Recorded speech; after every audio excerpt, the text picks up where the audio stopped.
mon analyse. Voilà. Passons une bonne soirée. Allez, bonne soirée. Oui, elle sera bonne. Les meilleurs sont là. On va faire que... Voilà. Bonjour à toutes et à tous, bienvenue à cette 25e roulade littéraire corsée. Alors, comme il y a que des habitués autour de la table, aujourd'hui je ne vais pas faire l'affront de réexpliquer la philosophie des roulades, le mouvement des roulades, et je vais directement en venir au sujet du jour, à savoir Thierry Demey, qui n'est pas le musicien ou cinéaste né en 1956 et dont le nom s'écrit en deux parties, mais qui est bien l'historien, éditeur, distributeur, diffuseur, écrivain. On va parler à travers la saga des guides badauds de tout ce que ça comprend. Et d'abord, moi j'aime toujours commencer les roulades en disant pourquoi on a fait venir la personne, pas juste en disant tiens on va faire venir cette personne pour meubler l'agenda. On a fait venir Thierry Demey avec les guides badauds parce qu'en fait les roulades, je vais refaire un peu de philosophie quand même, ont pour but de défendre vraiment toute la production littéraire belge, que ça soit au travers d'éditeurs, d'auteurs, toute l'activité du monde littéraire belge, parce qu'on parle toujours du monde littéraire parisien, mais le monde littéraire belge est bien mieux, au travers des libraires, des blogueurs, des critiques. Et donc ce soir, Thierry Demey et ses 10 guides badauds. Donc tout d'abord, bonsoir, merci d'avoir accepté l'invitation. Bonsoir. Avec plaisir. Alors, on va commencer d'abord par une question que j'aime bien poser. C'est généralement la seule question en commun entre tous les prédécesseurs sur le tabouret. Oui. C'est de savoir à quel moment il y a eu le premier contact avec le livre, et sous deux formes, à savoir le livre sous forme physique, et puis le fond, le contenu. Est-ce qu'il y a d'abord eu un intérêt, une attirance pour le contenu, de se dire c'est génial avec un livre, on peut voyager, on peut imaginer des histoires, on peut découvrir plein de choses? Ou est-ce qu'il y a eu l'attirance sur le livre physique de se dire c'est très joli, on remplit une bibliothèque, un mur complet avec ça et ça fait de la décoration? Mais le rapport au livre en général ou les livres que moi j'ai... Au livre en général. Oui, oui, il commence dans un petit enfant, ça c'est sûr. Difficilement dans mon cas. Difficilement parce que petit on est attiré par des tas d'autres choses, et donc l'intérêt vraiment pour le livre est venu avec l'adolescence et le début, je dirais, de la maturité intellectuelle. Avant ça, je suis né dans une famille où on lisait, où on écoutait de la musique, mais je dirais, c'est sans plus. C'est dans la moyenne. Par contre, l'envie d'écrire, ça, c'est né assez tôt. Au moment où, à l'adolescence, on veut choisir des études, ma maman voulait que je sois médecin. Bon, c'était pas vraiment un choix inspiré, c'était son choix à elle. Elle aurait voulu que je sois comme son beau-frère, qu'elle aimait beaucoup. Et que je sois médecin. Moi, j'étais attiré par toutes des formations qui n'aboutissait qu'à un seul endroit, c'est l'enseignement. C'est-à-dire la philosophie, l'histoire, la musicologie, la sociologie. Oui, toutes ces disciplines intellectuelles qui remplissent merveilleusement le cerveau, mais qui en tant que telles, qui ne débouchent la plupart du temps que sur un seul métier, celui d'enseignant, qui ne me paraissait pas, a priori, une vocation évidente. Mais donc, l'envie d'écrire est venue très jeune, vers 16-17 ans, et en réalité, elle est restée bien... après ça, j'ai fait des études de droit. Je ne vais pas raconter toute ma vie, parce que de ce point de vue-là, ça ne serait pas intéressant, mais le métier d'avocat, par exemple, que j'ai pratiqué pendant quelques années, me plaisait pour la partie où il fallait conclure, synthétiser, trouver l'argument décisif, les arguments décisifs, construire un récit déjà. Parce qu'en fait, quand vous plaidez comme avocat, vous plaidez une cause imaginaire, la plupart du temps, c'est votre version de la chose, c'est la version éventuellement de votre client, c'est pas la version de votre adversaire, et donc vous brodez là autour. Et après ça, il y a la ligne d'intro, c'est-à-dire le tribunal. La ligne d'intro où vous sentez ce que dit votre adversaire, vous essayez de le répliquer, vous lui répondez point par point. Il faut avoir un talent de comédien pour faire ça. Mais donc, cette partie de construire un récit, de construire une histoire, Dans ce métier-là, qui est pourtant un métier qui est quand même relativement ingrat, parce que vous vous occupez généralement des emmerdes des autres. Et en fait, comme avocat, vous vous occupez des soucis des autres, comme médecin, vous vous occupez de la santé des gens, mais les gens ne viennent pas parce qu'ils sont en bonne santé, ils viennent parce qu'ils sont malades. Ils viennent trouver leur avocat aussi pour ça, et donc c'est les emmerdes, c'est gérer les emmerdes de quelqu'un en essayant de le faire dans son intérêt. Et je dirais que ce métier que j'ai exercé seulement pendant 3 ans est un métier qui m'a formé certainement l'esprit et m'a donné envie de construire d'autres récits que ceux-là. Et donc, après arrive, alors, j'allais dire finalement tardivement, parce que la saga, l'aventure des Guides Bado commence au début des années 2000, il y a à peu près 15 ans. Et la question première, c'est de se dire comment est-ce qu'un jour on décide. Alors, pendant que je préparais l'entretien, que je lisais vos guides, j'ai vu une émission sur la littérature et la peinture. Et on retraçait la vie de Peggy Guggenheim, la célèbre collectionneuse, galériste qui a quelques musées dans le monde, dont notamment la fondation Guggenheim à Venise. Et il faut savoir pour l'anecdote que Madame Guggenheim a divorcé et malheureuse de son divorce, s'ennuyant un peu, elle a demandé à une de ses amies qu'est-ce que je pourrais bien faire. Et son amie lui a répondu écoute, moi je te conseille 2 choses qui vont t'enthousiasmer, qui vont te prendre du temps, qui vont te faire voyager. Soit tu fais éditrice, soit tu fais collectionneuse de tableaux. Et vous savez pourquoi elle a choisi collectionneuse de tableaux? Parce qu'elle a dit éditrice, il faut être cinglé pour faire ça. On perd du pognon à tour de bras. Je vais faire collectionneuse d'art, j'en gagnerai. Excellent. Voilà. Excellent. Mais en réalité, l'aventure a commencé bien avant les Guides Bado. Mais ça, je ne sais pas si quelqu'un connaît parmi vous les grands volumes noirs, Bruxelles, chronique d'une capitale en chantier. Non. Donc en fait, ça c'est ma première aventure. En réalité, c'est Bruxelles qui m'a donné envie d'écrire. Hein. Très clairement, mon sujet, au départ, c'est une obsession bruxelloise, en réalité. Une obsession bruxelloise née du bout de la promenade, est née aussi de cette incompréhension sidérante de voir une ville si chaotique, en réalité. Si chaotique, c'est-à-dire, certes, loin de l'image d'Épinal, Bruxelles a de jolis quartiers, hein, il suffit de regarder à travers la fenêtre, mais c'est vrai que Bruxelles est une ville malmenée, est une ville où se côtoie le plus horrible et le plus beau, et parfois dans la même rue, parfois sous le même immeuble, et c'est quelque chose qui me sidérait. Et je me suis dit, j'ai envie de comprendre. Pas seulement de me dire, ah, au bon vieux temps, il y avait des trams qui circulaient sur des boulevards, ah, il y avait de jolies maisons et des hôtels de maîtres.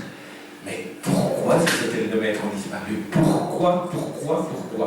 Donc c'est cette question lancinante qui m'a pris dans les années... En fait, je sortais de mon stage d'avocat, pratiquement, dans les années 80. Et donc, je me suis un jour enfermé dans la bibliothèque royale pour me dire, tiens, je vais essayer de comprendre et je vais essayer de trouver la littérature qui va me permettre de comprendre. Et à mon plus grand étonnement, j'ai compris jusqu'au 19e siècle.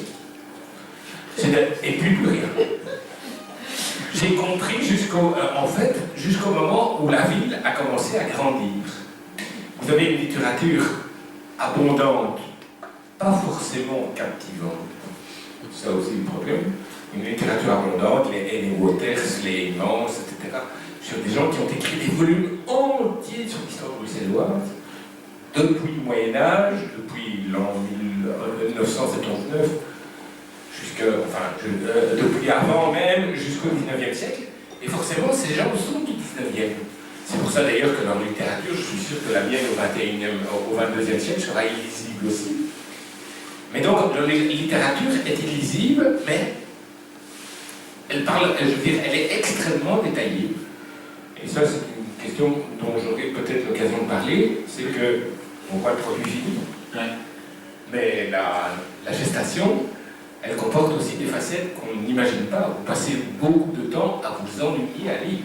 Parce que le plaisir de lire est un acte qui est une source de plaisir, Mais quand vous lisez des choses mal torchées, qui sont compte de quantité de détails, de quantité d'informations futiles et inutiles, et qui ne vous apportent rien, qui ne vous fait rien comprendre, et la littérature d'aujourd'hui abonde aussi de cela, mais il faut trouver la perle, quoi. Et malheureusement, quand vous traitez un sujet, vous devez tout lire. Les perles, mais aussi les escargots, les limaces, et tout ce qui va avec. Absolument.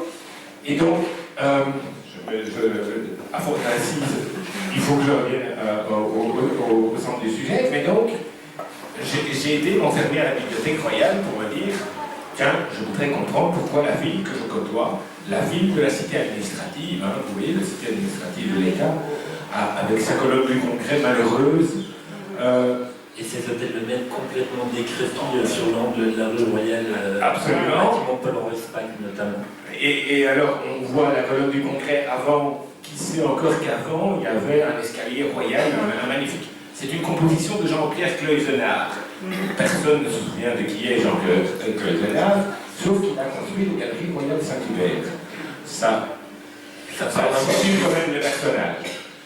Et donc, c'est lui aussi qui a gagné un concours pour l'aménagement de la colonne du Congrès, n'est pas de lui, mais les abords et le projet d'aménagement est de lui. Et ce monument, comme on trouve intact à Rome, à Madrid, à Barcelone ou ailleurs, ce monument, dans la réalité bruxelloise, a subitement disparu au profit d'un parking souterrain et d'une cité administrative. Vous posez la question de savoir, mais pourquoi?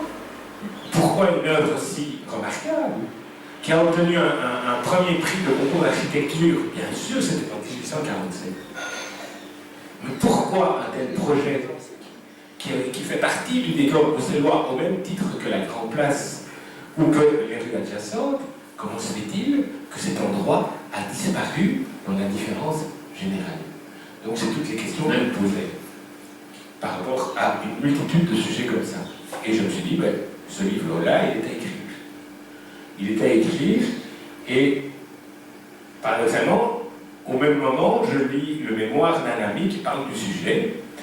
Je lui dis gentiment ce que j'en pense, je n'en pensais pas trop bien, mais je lui dis l'enthousiasme que son mémoire a suscité en moi, et je le remercie chaleureusement. Parce que je me suis dit, ce livre est vraiment à écrire.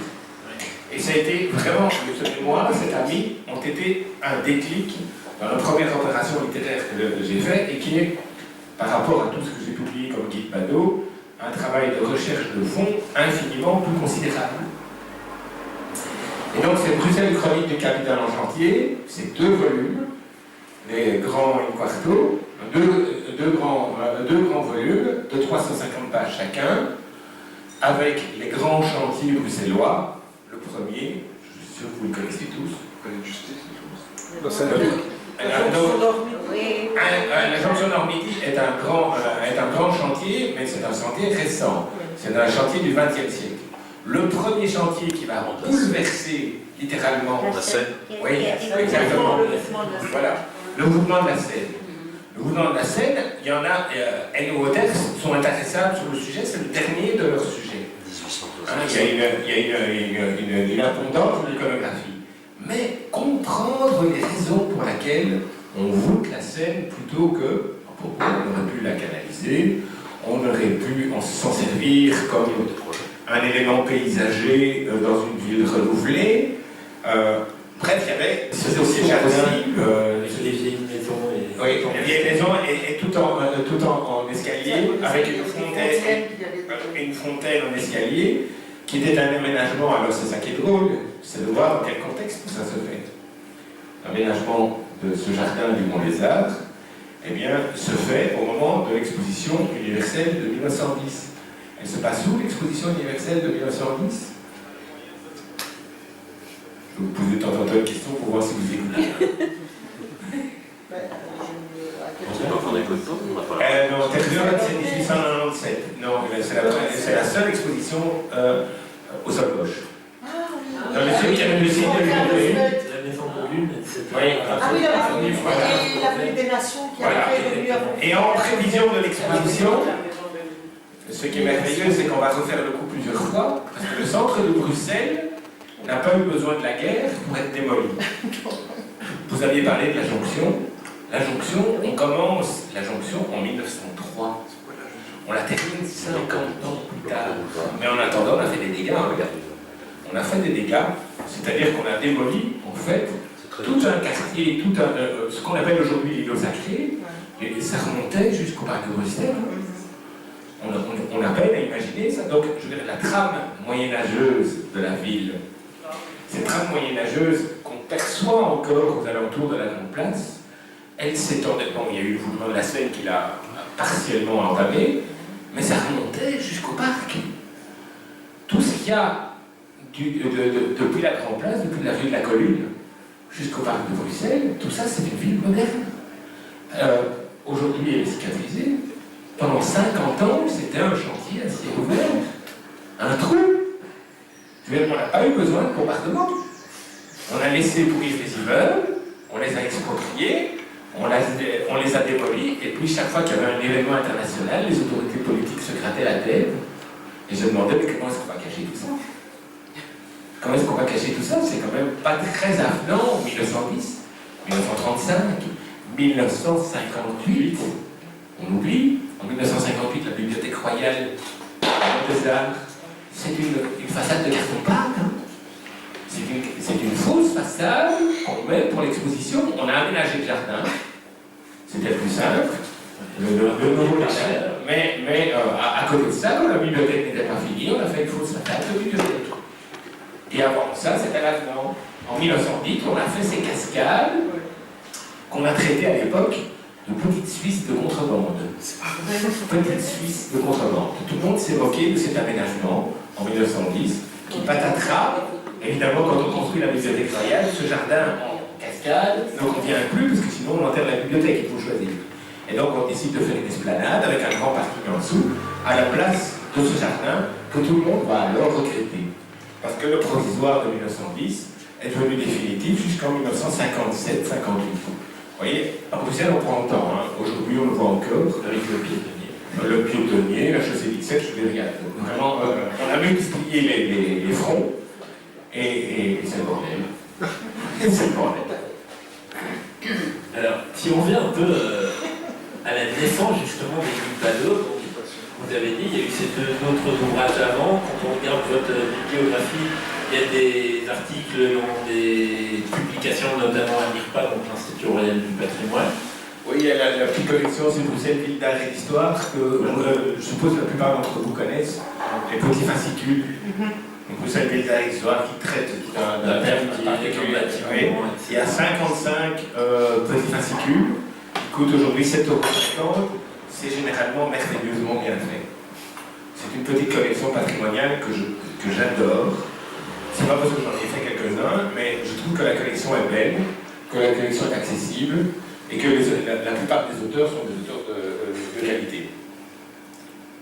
On a eu d'ailleurs Marc Mégan qui a 2-3 mots ici, oui. Il a aussi écrit... Voilà, et donc après ça, les guides Badeaux. Alors pourquoi d'abord le nom des guides Badeaux? Parce que finalement vous auriez pu appeler ça les guides de mer, comme Michelin a appelé ça les guides Michelin. Ah oui.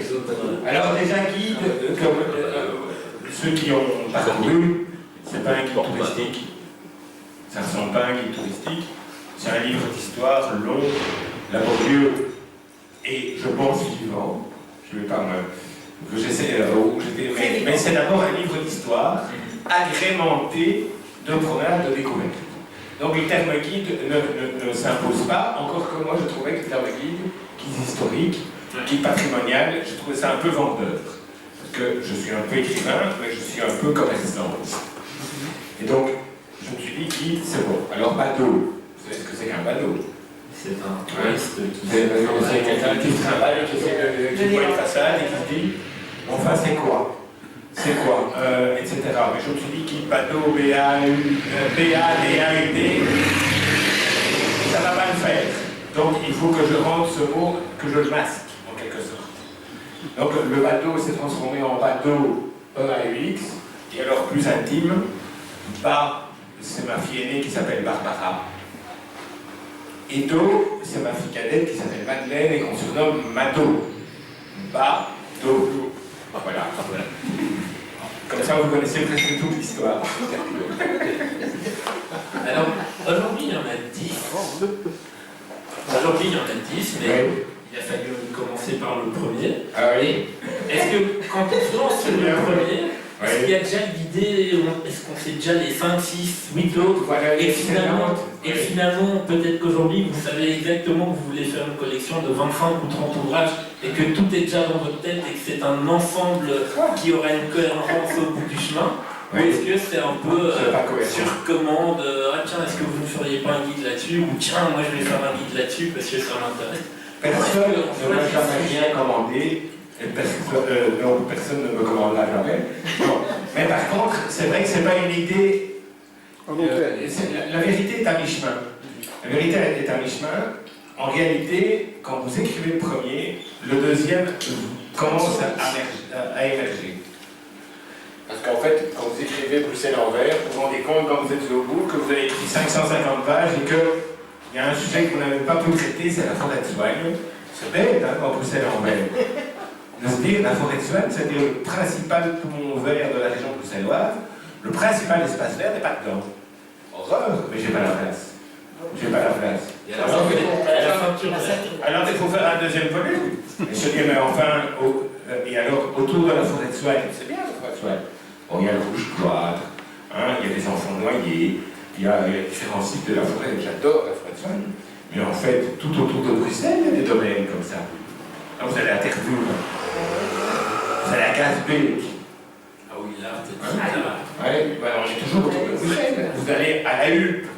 La Hulpe, c'est magnifique. Vous savez qu'on peut aller sans quitter les espaces verts. Ceux qui habitent parmi vous dans la Sainte-Ureste.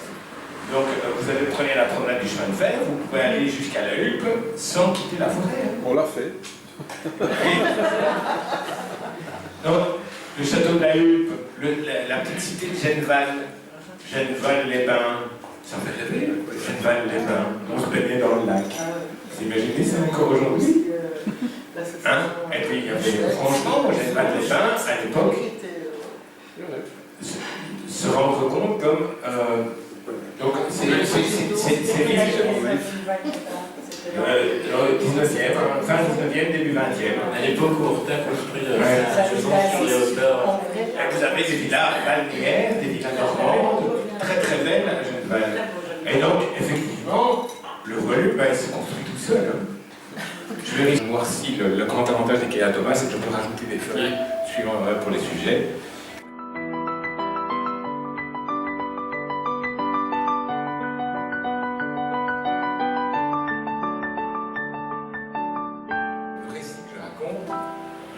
Je raconte, il est à moitié vrai, à moitié et à moitié, c'est une interprétation personnelle. La manière de le construire est très personnelle, la manière de le structurer, de le mettre en place, continuellement se battre contre la facilité qui consiste à faire de la description. Il faut toujours avoir un propos, il faut toujours avoir ce que je dis, un fil rouge. Il faut avoir envie de raconter une histoire du début jusqu'à la fin, même si elle est divisée en différents chapitres. Votre fil rouge doit traverser votre bouquin. Donc, vous avez une intrigue en quelque sorte. Vous voyez? Et donc, c'est à partir de là, c'est quand même quelque chose qui reste un défi permanent et qui cale à de nombreuses reprises. Il n'y a pas seulement les lectures qui sont laborieuses, mais quand vous commencez à écrire, il y a des jours où c'est extrêmement fluide.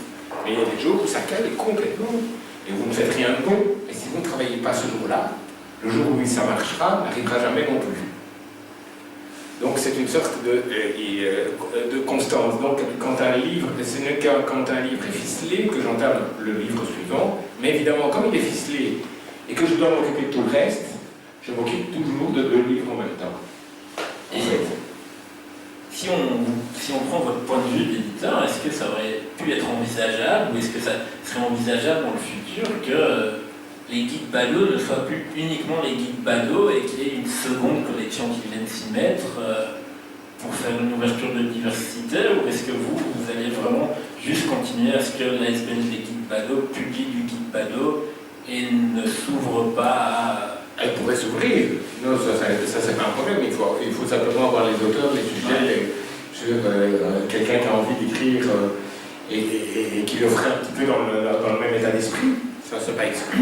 Je n'ai jamais eu le monopole ou l'envie de garder le monopole, mais je n'ai pas encore trouvé un fou, en tout cas un type aussi fou que moi, qui est capable, parce que je n'ai pas répondu à votre question, de consacrer en moyenne 2 ans. 2 ans, ça c'est pour la conception de l'ouvrage. En moyenne, un livre, c'est 2 ans de travail. Donc, 2 ans de travail, à raison, bon, sans vouloir du tout gonfler les chiffres, hein, parce qu'on peut raconter n'importe quoi.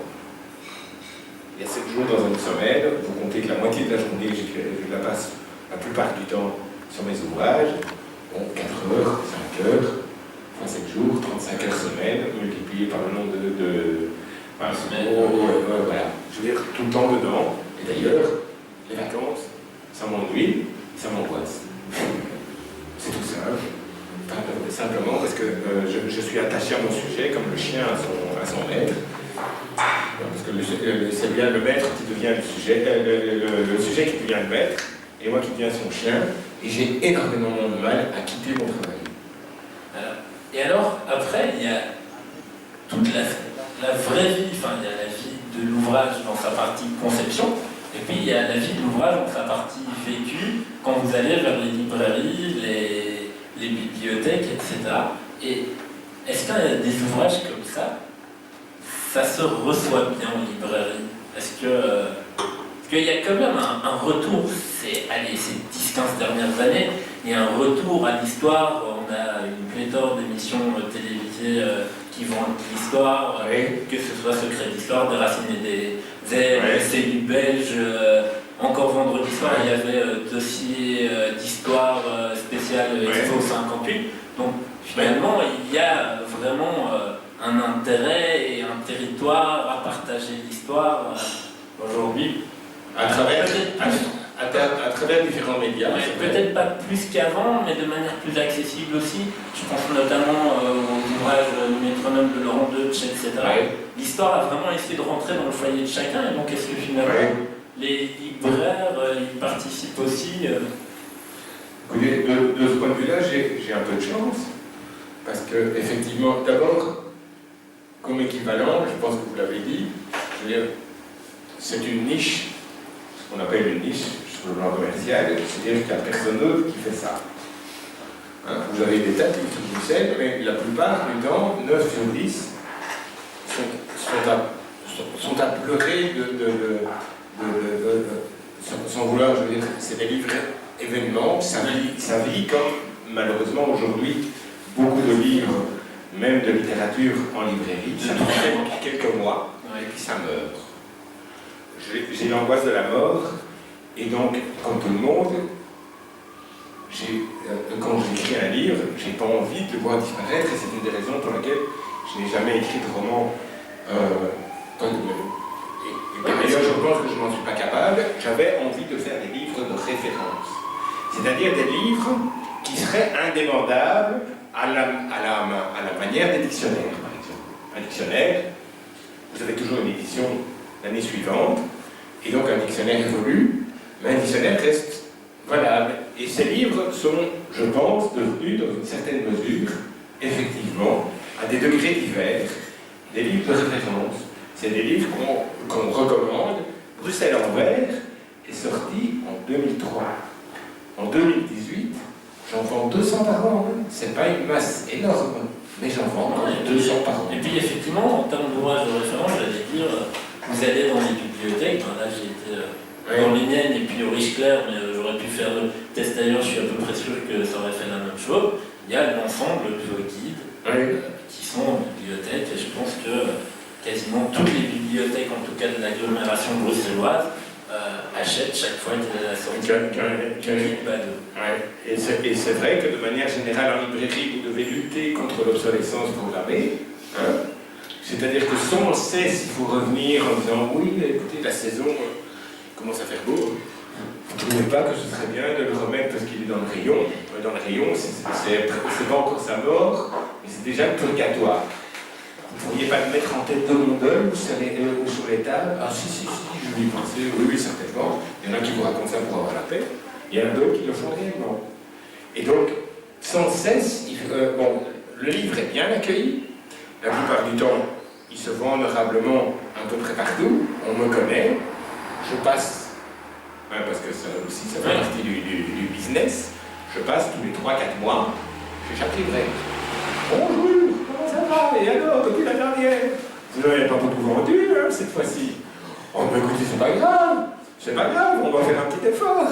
Mais il faut à la fois appuyer un peu sur la pédale et surtout pas trop. Parce que je me suis déjà fait conduire par ma propre faute, parce que je été un peu arrogant, parce que j'étais un peu insistant. Il a dit, vous n'allez pas m'apprendre mon métier. Hein. Je me suis déjà fait rabrouer. Non, effectivement, je ne vais pas vous apprendre votre métier, je suis là juste pour vendre des livres. Et donc, effectivement, c'est un subtil mélange de bonnes relations, il faut être à la fois respectueux, à la fois un peu commerçant, à la fois pas trop insistant, mais quand même insister un peu, parce que sinon il n'y a pas de chance. Chez Tropisme, par exemple, une petite anecdote, c'est Tropisme qui est un de mes meilleurs clients, hein, la librairie Intello du centre-ville. La librairie Intello, moi je me dispute pour passer du rayon voyage au rayon histoire. Je m'entends bien avec les deux. Seulement le rayon histoire est au rez-de-chaussée, le rayon voyage est au sous-sol. Parce que chez Tropisme, littérature oblige, il y a surtout du roman à l'étage, il y a un peu l'histoire a disparu. L'histoire a disparu un temps, et puis a été remontée parce qu'on s'est rendu compte qu'en bas, on vendait plus d'histoire. Et donc, ils sont en haut. Et donc, moi, mon malin petit plaisir, quand je vais chez Tropisme, c'est aller dire à la dame d'en bas, vous n'en metteriez pas quelques-uns en haut? Et dire au type d'en haut, vous n'iriez pas chercher quelques-uns en bas? Parce qu'en fait, c'est tout bête. Mais un livre comme Léopold II, La marche royale sur Bruxelles, c'est pas un livre de voyage, hein? Mais évidemment, c'est un livre d'histoire avec des promesses découvertes, mais c'est le piège aussi de la collection. Toute la collection se trouve normalement au même endroit dans une librairie. Et donc cette petite bataille d'alcool, ça occupe aussi mon temps. C'est la même chose en bibliothèque, hein, parce que quand on regarde la journée plusieurs demain, genre, comme ça vous connaissez un peu l'univers de bibliothèque aussi, ici ils l'ont mis en 720A. 720A, ça veut dire qu'il est en architecture. Architecture, oui. Et celui-là, il est en 910-493, c'est-à-dire que si on le remet dans son rayon, il va rentrer entre le guide Routard Belgique et le Michelin Week-end spécial à Bruxelles. Voilà. Allez, alors il faudrait le mettre dans le rayon, espace vert, jardin. Alors, on a parlé du livre physique, le livre numérique. Est-ce que ça serait envisageable? Je suis trop vieux. Ou pas? Parce que, comme vous avez parlé de toute l'importance de la conception, qu'ils sont cousus, que ce sont des très beaux ouvrages, est-ce que vous pourriez imaginer vendre ça sous forme de fichier, que ça soit PDF, ou quoi, à 20 € au lieu de 38, et que les gens lisent ça sur leur iPad, leur Kindle et que en soi, oui, il n'y a aucun obstacle, puisque tous mes fichiers sont faits par ma graphiste en format PDF, et puis il y a un PDF de production qui va chez l'imprimeur. Donc, tout ça est tout à fait imaginable. Il est même possible d'en faire un livre dynamique et interactif où vous avez avec des explications de mots, avec des renvois, etc. Il y a moyen de faire quelque chose de très très beau. À mon avis, ça coûterait quand même un certain prix pour et puis, il n'y a rien à faire. Enfin, moi, je ne suis pas même si je reconnais les mérites de la... j'aime pas la tablette, j'aime pas le Kindle. J'ai même pas essayé, j'ai pas envie, j'ai envie que quand je suis... C'est la même chose en musique. Tu sais, en musique, je suis un féru de musique classique, et je suis abonné à Qobuz en streaming. Sur mon ordinateur, très bien, ça m'a permis de découvrir plein de musique. Mais ça se plante une fois sur 10. Une fois sur 10, à un moment donné, vous devez tout réinitialiser, le remettre pour écouter le morceau que vous êtes en train d'écouter. Parce qu'il y a eu une rupture dans la liaison Internet, parce que le site est éventuellement, je ne sais pas si ça se passe aussi sur Spotify ou d'autres, mais donc vous êtes simplement soumis à la technologie. J'ai pas envie d'avoir mon iPad qui se met à s'éteindre parce que j'ai oublié de le recharger, j'ai simplement envie de pouvoir le lire, j'ai mon bouquin, je l'abîme, parce que je ne suis pas collectionneur, je le crayonne éventuellement. C'est vrai que si j'avais un outil qui me permettait de dire « Ah tiens, le personnage de Victoire », que je trouve à la page 238, je ne sais plus très bien qui c'est. Je vais taper Victoire pour savoir quel est le personnage et retrouver la petite explication sur le... Et de ce point de vue-là, ça pourrait rendre une lecture plus intelligente et plus dynamique. Mais je trouve que l'obstacle, le confort, j'ai pris mon journal avec moi, journal en papier, hein. Je le lis dans mon lit, la nuit quand je ne dors pas, ce qui arrive souvent.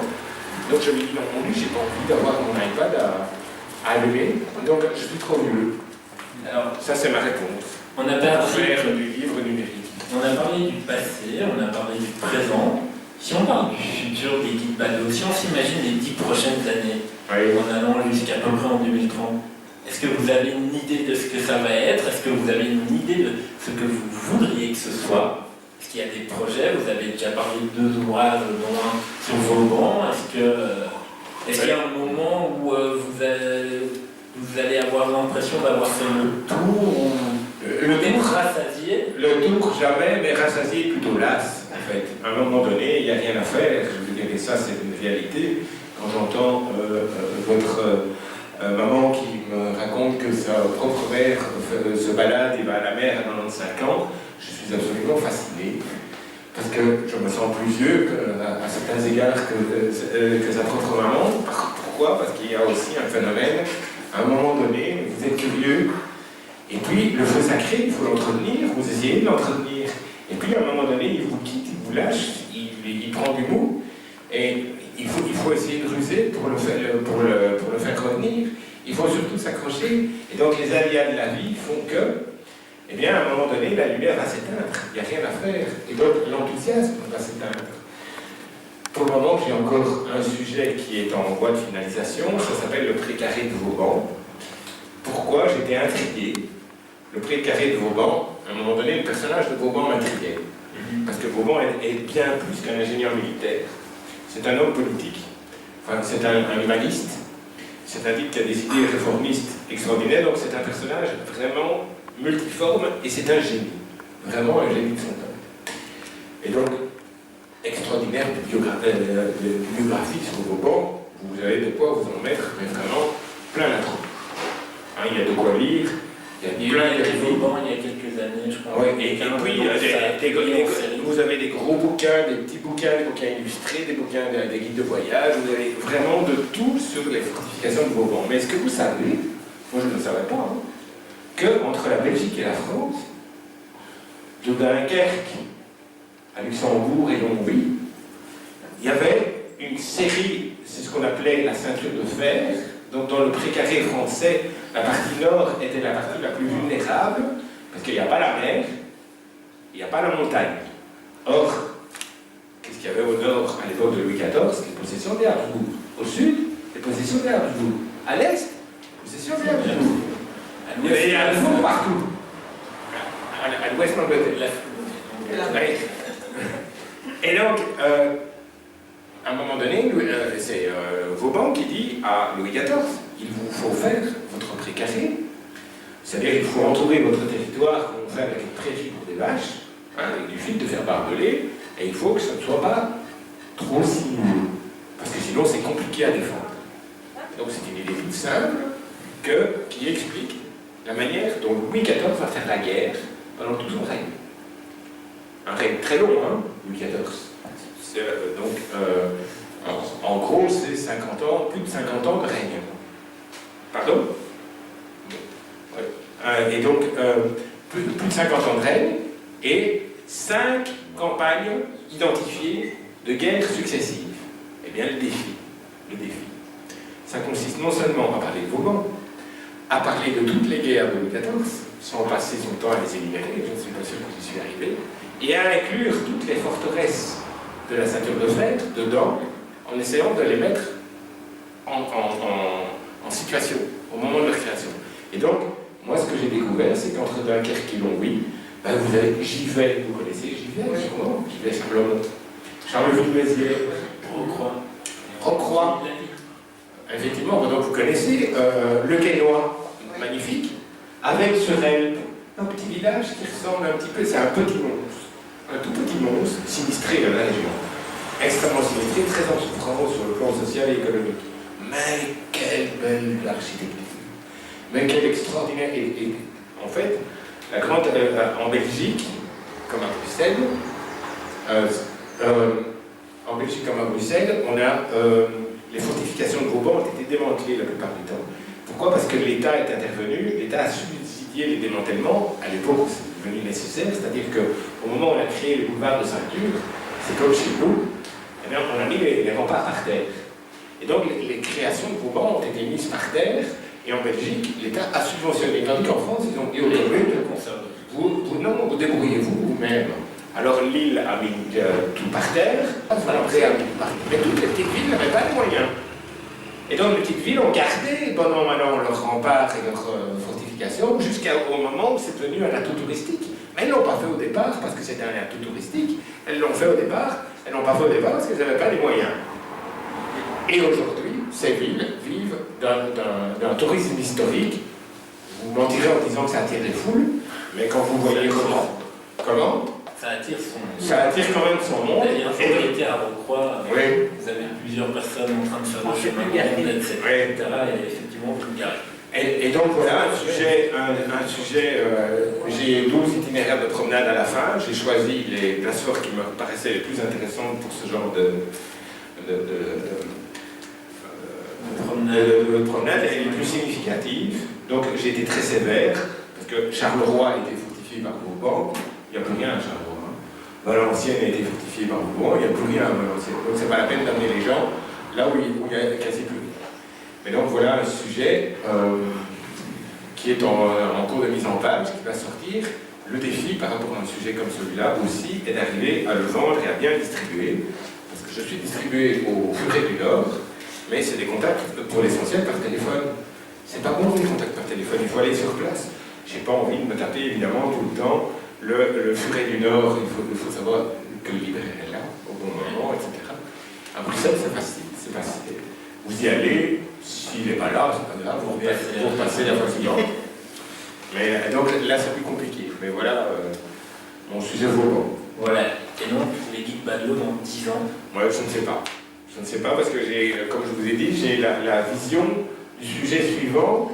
Et ce que je voulais dire, c'est qu'il y a quand même beaucoup de sujets qui sont inspirés par l'actualité. Ça n'a pas l'air, hein, parce que c'est des vies d'histoire, mais quand même.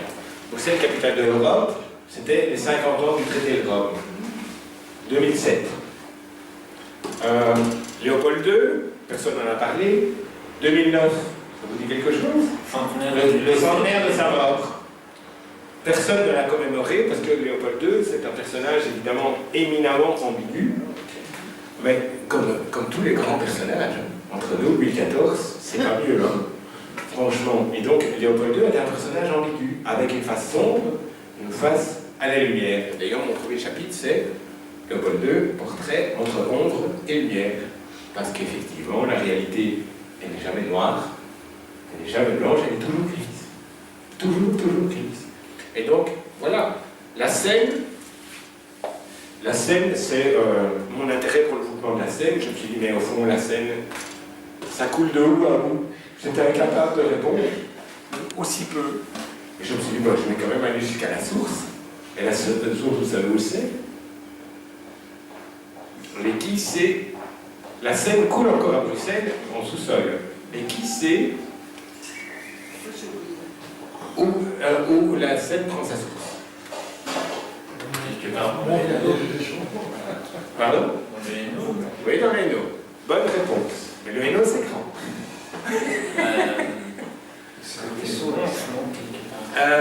Côté de Mont. Elle sort à Anderlecht et quand on la remonte, Oui, vous remontez vers Tubilis, les grands. Qu'est-ce qu'elle dit? Soigny, mais écoutez, c'est un tout petit peu en amont, à Nast, un petit village au sud de Soigny, qu'elle prend sa source. Et alors, c'est incroyable, ce petit pipi, parce que c'est rien plus qu'un petit pipi, c'est une rivière qui est large, vous avez, je dirais qu'il faut avoir de grandes jambes pour l'enjamber, mais c'est un peu plus large que ça, mais pas beaucoup. Eh bien, comme histoire, longer la Seine et voir les villages traversés, les villes traversées, vous avez des pans entiers de l'histoire économique, sociale et paysagère de notre pays. Tubilis. connaissez Tubize, sinistre à mourir. Moi, j'ai écrit ça, je me suis dit, mais comment est-ce que je peux faire pour amener les gens le long de la Seine? Mais il y a de jolis villages. Steenkerk, c'est le plus beau village de Belgique. En Wallonie. Steenkerk, c'est dans le Hainaut, comme son nom ne l'indique pas. Un village extraordinairement préservé au bout de la Seine. Un des plus beaux villages de Wallonie. Mais à côté de ça, vous avez Clapec, les Fourches de Clapec. Hein, c'est pas Jojo comme endroit. Vous avez Tubize. Tubize, c'était la capitale du textile en Belgique, avant le démantèlement complet et la délocalisation. Tubize était à la pointe. Fabelta Tubize, ça vous dit quelque chose? Hein, pour les plus vieux d'entre vous, Fabelta Tubize, c'est l'histoire d'une mort annoncée. Donc il y avait des milliers et des milliers de gens qui travaillaient à Tubize. À Soigny, encore aujourd'hui, la pierre de Soigny, la pierre du Hainaut, la pierre bleue, celle qui est remise en valeur depuis une vingtaine d'années. Bien sûr, il n'y a plus que 3 entreprises qui font de la pierre bleue à Soigny, mais c'est des grosses, c'est des toutes grosses. Et donc, je me suis rendu compte que la Seine, il y avait moyen d'en faire un kit bateau, c'est-à-dire un truc de 550 pages illustré. Voilà comment ça se construit. Et Bruxelles des remparts au boulevard, ça c'est Chronique d'une capitale en chantier, mais 2 volumes sur les travaux du 19e au 20e siècle. Je me suis dit, mais il manque quelque chose, hein. Il manque quelque chose, il faut remonter au Moyen-Âge. Certes, il y en a d'autres qui l'ont fait avant moi, mais je me suis dit, donc il faut faire une histoire urbanistique qui remonte à la création de Bruxelles jusqu'à aujourd'hui. Mais surtout, et c'est ça que j'essaie de faire, il faut montrer pourquoi les choses se passent et comment elles se passent. Je donne un tout petit exemple. Vous connaissez tous le théâtre royal de la Monnaie? Oui. Non? Bel endroit. Ce théâtre royal de la Monnaie, avec son ensemble urbanistique très abîmé autour, enfin dans la rue Léopold derrière, il y a encore quelques beaux restes. Sur le côté, avec les bâtiments modernistes, ça a perdu un petit peu, ça a perdu l'essentiel de cette cachette, mais c'était un ensemble néoclassique, au même titre que les alentours du parc de Bruxelles, que par exemple le Béguinage. Et comment a-t-on pu construire un théâtre et un quartier entier à cet endroit, en plein centre-ville? Il ne suffit pas de décrire le théâtre de la Monnaie. Pourquoi là? Pourquoi? Eh bien, c'est tout ça. À l'époque, et c'est ça qui est vraiment passionnant, à l'époque de l'Empire autrichien, de Joseph II, bien connu pour sa grande tolérance religieuse. Je réalise. Joseph II décide que les ordres contemplatifs doivent être supprimés parce qu'ils n'ont jamais prouvé leur utilité. Ce sont des gens qui ponctionnent l'argent des autres, qui vivent au détriment des autres, ce qui était totalement faux. Hein. Et il faut donc supprimer les ordres monastiques contemplatifs. Les enseignants, on peut les garder. Napoléon, après ça, la Révolution française, plutôt va faire plus fort.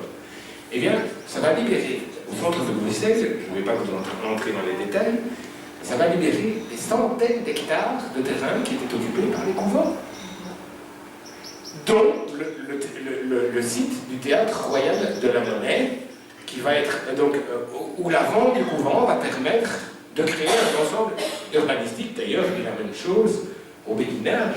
D'ailleurs, c'est le quartier du Béguinage, c'était 7 hectares qui étaient réservés au Béguin. Et donc, c'est l'intolérance religieuse du XVIIIe siècle, la spoliation des biens d'église, qui elle-même, parce qu'alors on remonte, hein, c'est une pelote de lait, un livre comme ça. C'est toujours, vous n'avez jamais fini de tirer. Parce que tous ces ordres religieux sont venus pourquoi?